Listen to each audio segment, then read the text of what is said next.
نحمده ونصلي على رسوله الكريم أما بعد فأعوذ بالله من الشيطان الرجيم ولا يجرمنكم شنآن قوم على ألا تعدلوا اعدلوا هو أقرب للتقوى واتقوا الله. سامعین مکرم، حضرات ذوالوقار، آج میں آپ کے سامنے چند لمحوں کے لیے گفتگو کرنے کے لیے حاضر ہوا ہوں. میری گفتگو کا مقصد کسی پر تنقید کرنا نہیں ہے، بلکہ میری گفتگو کا مقصد اللہ کی رضا اور ہماری اصلاح ہے. اللہ سے دعا ہے کہ میں جو کچھ بیان کروں صحیح بیان کرنے کی توفیق عطا فرمائے.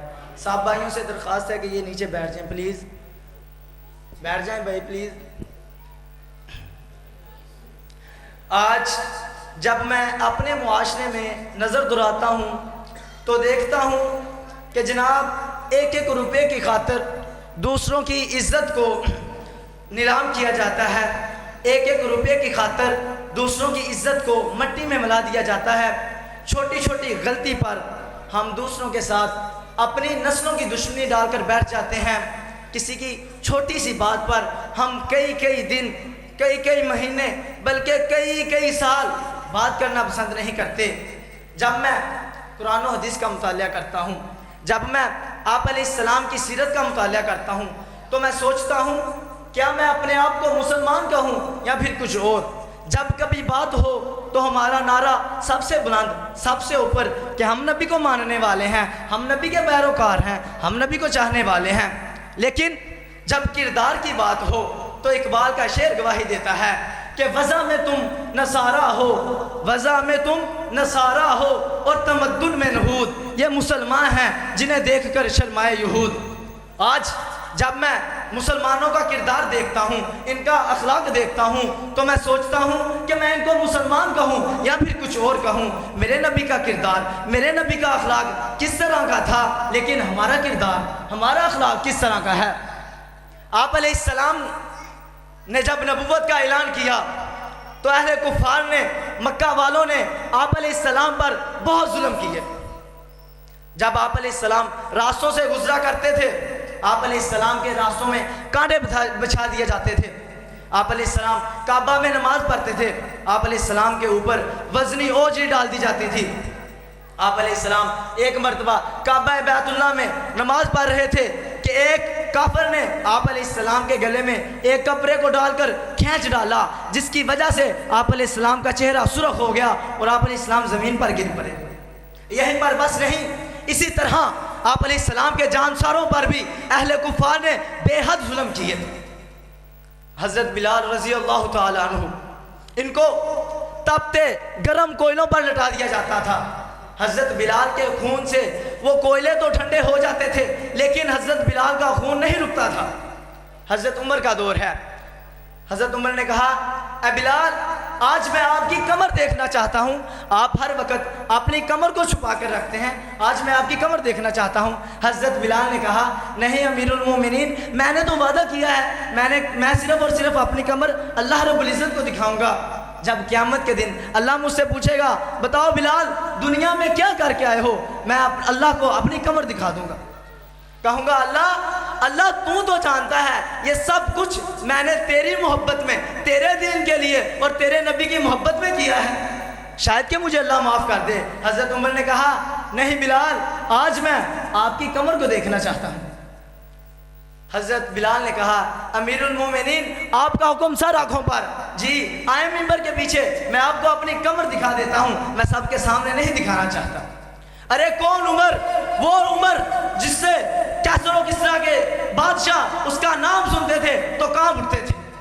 وہ عمر جو بہت ہی سخت دل عمر تھے، وہ عمر جو چھوٹی چھوٹی بات پر تلوار اٹھا لیتے تھے، وہ عمر آج جب بلال کی کمر کو دیکھا تو چیخیں نکل آئی. اللہ اکبر. آج جب بلال کی کمر کو دیکھا تو چیخیں نکل آئی. اسی طرح یہیں پر بس نہیں، آپ علیہ السلام کا بیٹا جب اس دنیا سے وفات پایا تو اہل کفار نے، یعنی مسلمانوں کے دشمنوں نے بہت زیادہ خوشیاں منائی کہ آج محمد کا بیٹا اس دنیا میں نہیں رہا، کہ محمد کا نام لینے والا کوئی نہیں رہے گا. اہل کفار نے یہ کیا، لیکن جب میرے نبی پاک صلی اللہ علیہ وسلم کے پاس طاقت آئی، قوت آئی، جب فتح مکہ کا دن آیا، فرمایا لا تثریب علیکم اليوم، آج کے دن کسی کو کسی پر کوئی ملامت نہیں، میں نے سب کو معاف کر دیا، یعنی عام معافی کا اعلان کر دیا۔ ارے جن لوگوں نے اتنے ظلم کیے ان کو اتنی آسانی سے معاف کر دیا، لیکن ہمارا کردار کیا ہے، لیکن ہمارا اخلاق کیا ہے؟ ہم چھوٹی چھوٹی بات پر دوسروں سے بات کیا دیکھنا گوارا نہیں کرتے، سلام لینا گوارا نہیں کرتے، لیکن دعویٰ کیا ہے؟ ہم مسلمان ہیں، ہم نبی کو چاہنے والے ہیں۔ نبی کا کردار کیا ہے، لیکن ہمارا کردار کیا ہے؟ ذرا سوچئے۔ آج میں بڑے افسوس سے کہہ رہا ہوں، بڑے ہی افسوس سے کہہ رہا ہوں، ہم صرف اور صرف باتوں کے ہی مسلمان رہ چکے ہیں۔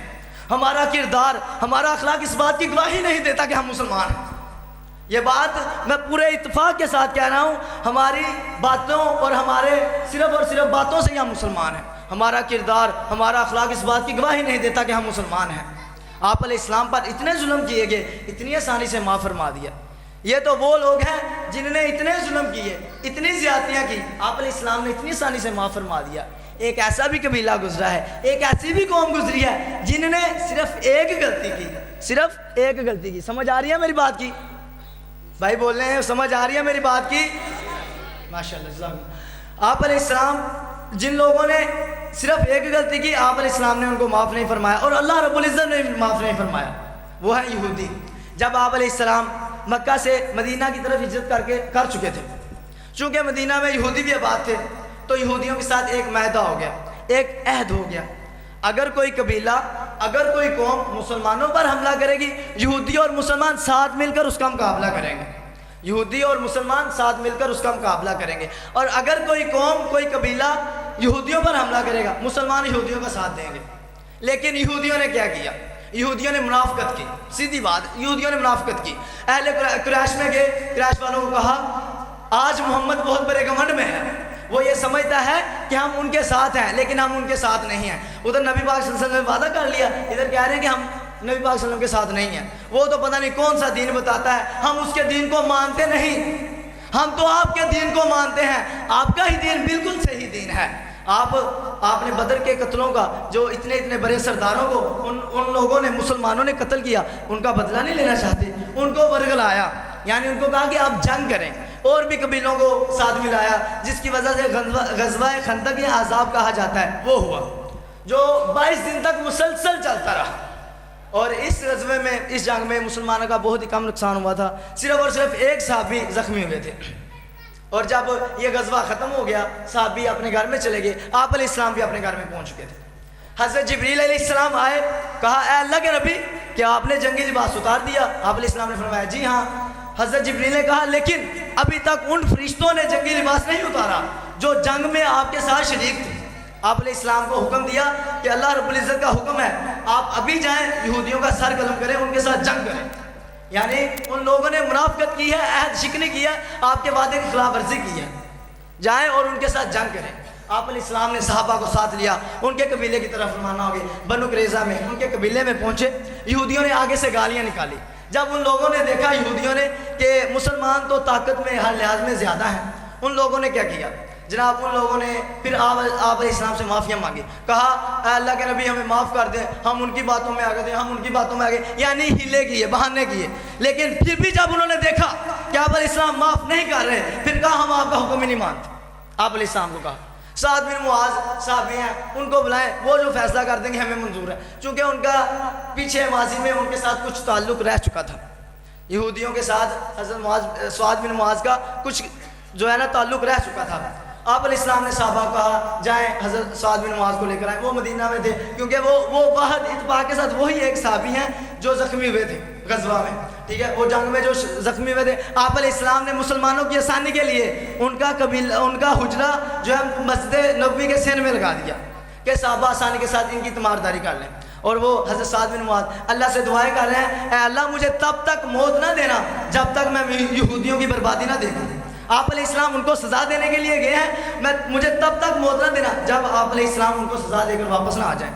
یہ دعا کر رہے ہیں تو حضرت سعد بن معاذ کا جو زخم تھا، جو مسلسل خون جس جگہ سے بہہ رہا تھا، وہ رک گیا، صرف ایک دعا سے۔ حکیم نہیں کام آئے، صرف دعا کی اور حضرت سعد بن معاذ کا جو ہے نا خون رک گیا اور ادھر سے صحابہ آ گئے. حضرت سعد بن معاذ کو کہا کہ آپ کو آپ علیہ السلام بلا رہے ہیں. حضرت سعد بن معاذ نے کہا جی میں حاضر ہوں. حضرت سعد بن معاذ کو سواری پر سوار کیا گیا, بنو قریظہ کے قبیلے میں لے جایا گیا. جب وہ پہنچے آپ علیہ السلام نے کہا اے سعد بن معاذ یہ تمہارا فیصلہ سننا چاہتے ہیں, ان کو بتاؤ ان کی کیا سزا ہے. حضرت سعد بن معاذ نے کہا جو یہودی بلاغت کو پہنچ چکے ہیں یعنی جو جوان ہیں ان کا سرگرم کر دیا جائے, اور جو بچے ہیں ان کو قیدی بنا لیا جائے, جو عورتیں ہیں ان کو لونڈیاں بنا لیا جائے. اسی وقت مسلمانوں نے 700 یہودیوں کا سرگرم کر دیا تھا. یہاں پر جناب میرا ایک سوال اٹھتا ہے, وہ بھی بے دین اہل کفار یعنی مکہ والے, اور یہ بھی بے دین, یہودی بھی بے دین اور مکہ والے بھی بے دین. ان لوگوں نے اتنے ظلم کیے, اتنی زیادتیاں کیا, اتنی غلطیاں کیا, لیکن ان یہودیوں نے صرف ایک غلطی کی جن کی میرے نبی نے معافی نہیں دی, اللہ رب العزت نے معافی نہیں دی. فرمایا اس کی وجہ کیا ہے؟ وجہ یہ ان لوگوں نے منافقت کی تھی, ان لوگوں نے عہد شکنی کی تھی, انہوں نے وعدے کی خلاف ورزی کی تھی. یعنی کہ آپ علیہ السلام سے بھی وعدہ کیا اور ان کو بھی کہا کہ ہم آپ کے ساتھ ہیں. اس وجہ سے آپ علیہ السلام کو معاف نہیں کیا, 700 یہودیوں کا سر قلم کر دیا اسی وقت. لیکن میں یہاں پہ, لیکن آج ہمارا کردار کیسا ہے, ہمارا اخلاق کیسا ہے؟ ہم اس کے منہ پہ اس کے اور اس کے منہ پہ اس کے, ہم کہتے ہیں ہم بس ہماری بخشش ہو جائے گی, ہم آپ علیہ السلام کی امت ہیں. ٹھیک ہے امت ہیں, لیکن میرے بھائیوں ذرا سوچئے, ہم نے تو نمونہ ان کو بنایا ہے, ہمارا کردار تو ان کی طرح کا ہونا چاہیے. لیکن آج کس طرح کا ہمارا عقیدہ ہے, کس طرح کا اخلاق ہے, بتائیں ذرا. میں آپ سے ایک سوال پوچھنا چاہتا ہوں, کیا اللہ رب العزت ہمیں معاف کرے گا جیسا ہمارا کردار ہے, ہمارا اخلاق ہے؟ اللہ سے ڈر جائیں, بالکل سچی بات کریں. اور آپ علیہ السلام نے حضرت سعد بن معاذ کو کہا آج جو فیصلہ تو نے زمین پر کیا ہے یہی فیصلہ رب رحمان نے عرش پر فرشتوں میں کیا ہے. آج ہمارے فیصلے کیسے ہیں؟ ہم میں سے کسی کو منصف بنا لیا جائے, وہ دیکھتا ہے یہ میرا رشتہ دار تو نہیں, میرا بھائی تو نہیں, میرا باپ تو نہیں, میرا بیٹا تو نہیں, اور اگر ہو تو اس کی طرفداری کرنی شروع کر دیتا ہے کہ یار میرا بھائی ہے, میں اس کے ساتھ, اس کی طرف کی بات کرتا ہے. لیکن اسلام میں اتنی زیادہ باتیں ہیں, اگر میں بیان کرنا چاہوں تو ٹائم کافی گزر جائے گا. یہاں پر صرف 2 باتیں میں بیان کرتا ہوں. آپ علیہ السلام کے پاس ایک قریش عورت چوری کے الزام میں پکڑی گئی. آپ علیہ السلام نے کہا کہ اس کے ہاتھ قلم کر دیے جائے. ان کے قبیلوں والوں نے چاہا کہ اس کے ہاتھ قلم نہ ہو. حضرت اسامہ بن زید کو کہا کہ آپ علیہ السلام کے بہت زیادہ قریب ہیں, آپ ان سے سفارش کریں. ان نے حضرت اسامہ بن معاذ نے سفارش کی کہ آپ اللہ کے نبی کو چھوڑ دیں. آپ علیہ السلام غصے سے سرخ ہو گئے, کہا پہلی قوموں پر بھی اسی وجہ سے عذاب آیا تھا, جب کوئی غریب غلطی کرتا اسے سزا ملتی, جب کوئی امیر غلطی کرتا اسے چھوڑ دیا جاتا. اسی وجہ سے پہلی قوموں پر بھی عذاب آیا ہے. لیکن ہمارا کردار کیسا ہے, ہمارا اخلاق کیسا ہے؟ ہم میں سے کبھی کوئی منصف بن جائے تو وہ دیکھتا ہے میرا بھائی تو نہیں, میرا کلاس فیلو تو نہیں, میرا بچپن کا دوست تو نہیں, اس کی طرفداری کرنی شروع کر دیتا ہے. آپ علیہ السلام نے فرمایا اے اسامہ بن زید, اگر یہاں پر فاطمہ بنت محمد بھی ہوتی تو میں نے آج اس کے بھی ہاتھ قلم کر دینے تھے, اپنی بیٹی کے ہاتھ قلم کر دینے تھے اگر انصاف کی بات ہوتی. اور حضرت عمر نے تو ایک مثال قائم کر دی. آپ علیہ السلام نے تو کہا, حضرت عمر نے اپنے ہی بیٹے کو, اپنے ہی لگتے جگر کو 80 کوڑے مارے. جب قانون کی بات آئی, جب انصاف کی بات آئی, کہا میرا بیٹا ہے, چاہے میرا بیٹا ہے, اس کو سزا دیں جو اس کی سزا بنتی ہے. 80 کوڑے مارے اپنے ہی لگتے جگر کو, اور وہ اس دنیا سے وفات پا گئے. حضرت عمر کے بیٹے اس دنیا سے وفات پا گئے ان کے 80 کوڑے مارنے کی وجہ سے. اپنے ہی بیٹے کو 80 کوڑے مارے اور وہ وفات پا چکے. یہ ہے عدل و انصاف. ہمارا عدل و انصاف کیسا ہے؟ اللہ سے دعا ہے کہ اللہ تعالیٰ ہمیں معاف کرنے, درگزر کرنے اور انصاف کرنے کی توفیق عطا فرمائے اور منافقت سے بچائے. اسی لیے تو فرمایا وَلَا يَجْرِمَنَّكُمْ شَنَآنُ قَوْمٍ عَلَىٰ أَلَّا تَعْدِلُوا اِعْدِلُوا هُوَ أَقْرَبُ لِلتَّقْوَىٰ وَاتَّقُوا اللَّهَ. تم میں سے کسی قوم کی عداوت اس بات پر آمادہ نہ کرے کہ تم انصاف نہ کرو, بلکہ اعدلوا, تم انصاف کرو. یہ استاد محترم بیٹھے پوچھ رہے اعدلوا فعل امر کا صیغہ ہے. اللہ تعالیٰ حکم دے رہے ہیں اعدلوا, تم انصاف کرو. انصاف کرنا زیادہ قریب ہے تقویٰ کے. واتقوا اللہ, اللہ سے ڈرو. میرے بھائیو ابھی ٹائم نہیں گزرا, بالکل سیدھی بات کریں. چاہے آپ کے سامنے آپ کا بیٹا ہے, باپ ہے, بھائی ہے, دوست ہے, رشتہ دار ہے, جو بھی ہے, جو غلط ہے اس کے منہ پہ غلط کہیں اسے, جو نہیں غلط اس کو نہیں غلط کہیں, جو غلط ہے اس کے منہ پہ غلط کہیں, چاہے جو بھی ہے, سیدھی سیدھی بات کریں. کسی کی طرف زاری نہ کریں، بالکل انصاف کریں۔ اللہ سے دعا ہے جو کچھ سنایا اللہ تعالیٰ عمل کرنے کی توفیق عطا فرمائے۔ حیات باقی، ملاقات باقی، حیات باقی، ملاقات باقی، پھر ملیں گے اگر خدا لایا۔ اب جس کے جی میں چاہے وہی پائے روشنی، ہم نے تو دیا جلا کر سر عام رکھ دیا، وما علینا الا البلاغ المبین۔